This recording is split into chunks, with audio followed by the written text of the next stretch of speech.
Bible बाढ़ पाठ 88। ईश्वर का पछतावा। नमस्ते और शुभ दिन। यह है बाइबल बाढ़। एक बाढ़ वो होता है जो पारंपरिक मौखिक परंपरा से जुड़ी कथाएं सुनाता है।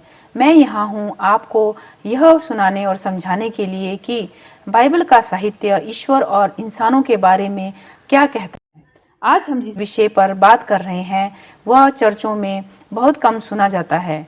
ईश्वर को मानव जाति के इतिहास को देखकर पछतावा हुआ। सवाल यह है कि यदि ईश्वर सर्वशक्तिमान और सर्वज्ञ है तो उसे पछतावा क्यों हुआ।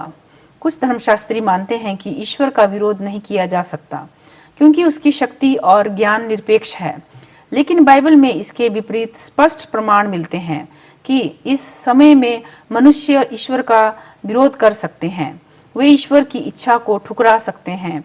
शैतान भी ईश्वर के उद्देश्यों के विरुद्ध कार्य कर सकता है। हालांकि अंत में सभी विरोध करने वाले हारेंगे और न्याय के पात्र होंगे। ईश्वर के पछतावे के उदाहरण। उत्पत्ति 6:6-7। ईश्वर का महान पछतावा। यहोवा ने देखा कि उसने मनुष्य को पृथ्वी पर बनाया और वह बहुत दुखी हुआ। तब यहोवा ने कहा, मैं मनुष्य को जो मैंने बनाए हैं पृथ्वी के ऊपर से मिटा दूंगा, मनुष्य से लेकर पशु पक्षी और रेंगने वाले जीवों तक, क्योंकि मैं पछताता हूँ कि मैंने उन्हें बनाया है। बाइबल बाढ़ मानते हैं कि ईश्वर सर्वशक्तिमान और सर्वज्ञ है, लेकिन साथ ही उनके पास भावनाएं भी हैं। ईश्वर का पछतावा उस क्षण में उनकी भावनात्मक प्रतिक्रिया है जब वो पृथ्वी पर मानवता की स्थिति को देखते हैं। क्यों पछताया? इसका उत्तर उत्पत्ति 6:5 में है। यहोवा ने देखा कि मनुष्य की बुराई पृथ्वी पर बहुत बढ़ गई है और उनके मन के विचार सदा केवल बुरे ही रहते हैं। ईश्वर की पवित्रता जब मनुष्य की बुराई से टकराती है तो उसकी प्रतिक्रिया होती है दुख और पछतावा। इसका अर्थ यह नहीं है कि ईश्वर को यह सब पहले से ज्ञात नहीं था, बल्कि यह दिखाता है कि वह नैतिक रूप से बुराई के प्रति संवेदनशील है। लेकिन ईश्वर ने पहले से उपाय भी तैयार किया था। इफिसियों 1:4-5। उसने जगत की सृष्टि से पहले ही हमें मसीह में चुना ताकि हम उसके सामने पवित्र और निर्दोष हों। उसने हमें मसीह के द्वारा अपने पुत्र बनाने के लिए पहले से ही ठहराया था। दूसरा तीमुथियुस 1:9-10। उसने हमें बचाया और एक पवित्र जीवन के लिए बुलाया। यह हमारे कर्मों के कारण नहीं, बल्कि अपनी कृपा और उद्देश्य के कारण किया जो मसीह यीशु में है, हमें समय की शुरुआत से पहले दी गई थी। ईश्वर ने न केवल मुक्ति का मार्ग पहले से तैयार किया, बल्कि यह भी ठहराया कि बुराई करने वालों को दंड मिलेगा। रोमियो 9:22। यदि ईश्वर अपने क्रोध को दिखाना और अपनी सामर्थ को प्रकट करना चाहता है तो वह सहनशीलता के साथ उनके साथ व्यवहार करता है जो उसके क्रोध के पात्र हैं और नाश के लिए बनाए गए हैं। सारांश। ईश्वर के लिए बुराई की सजा देना और कुछ लोगों को दया से बचाना दोनों उसकी संप्रभु योजना का हिस्सा है। कुछ को यह योजना अनुचित लग सकती है, लेकिन बाइबल स्पष्ट करती है कि ईश्वर का ज्ञान और स्थिति ऐसी ही है कि वह ही न्याय करने का अधिकारी है। पछतावे के अन्य उदाहरण। पहला शमूएल 15:11। शाऊल को राजा बनाने पर पछतावा। मैं पछताता हूँ कि मैंने शाऊल को राजा बनाया, क्योंकि वह मुझसे फिर गया और मेरी आज्ञा का पालन नहीं करता। योना 3:10।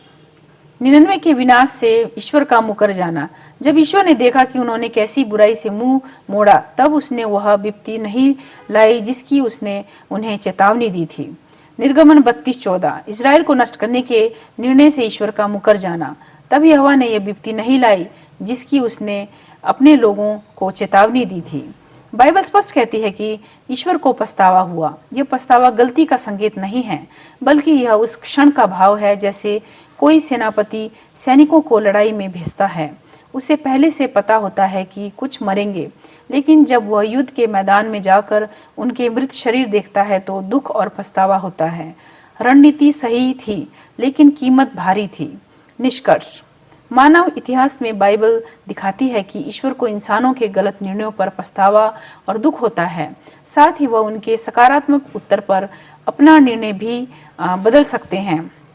आलोचक अक्सर बाइबल की बातों को सही तौर पर देखकर विरोध करते हैं, लेकिन बाइबल के अनुसार ईश्वर इंसानों से अलग है। वह नैतिक रूप से पूर्ण है और बुराई से घृणा करते हैं। वह झूठा नहीं बन सकता और अपनी प्रकृति के विपरीत नहीं जा सकता। यहाँ आकर आस्था का महत्व बढ़ता है। ईश्वर कौन है और मनुष्य क्या है, इस पर विश्वास करना ही मुक्ति और दंड के बीच की रेखा है।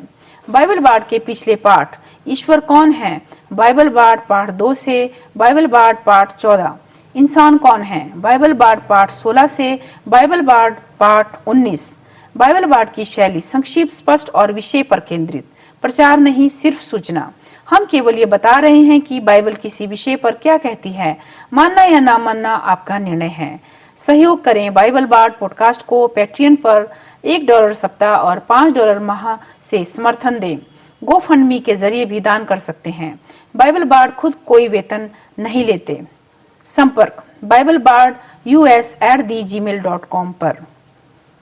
सोशल मीडिया और link Amazon, Facebook, Instagram, iTunes, Rumble, SoundCloud, Spotify, TikTok, Tumblr, Twitter, YouTube. धन्यवाद। आपका दिन शुभ रहे।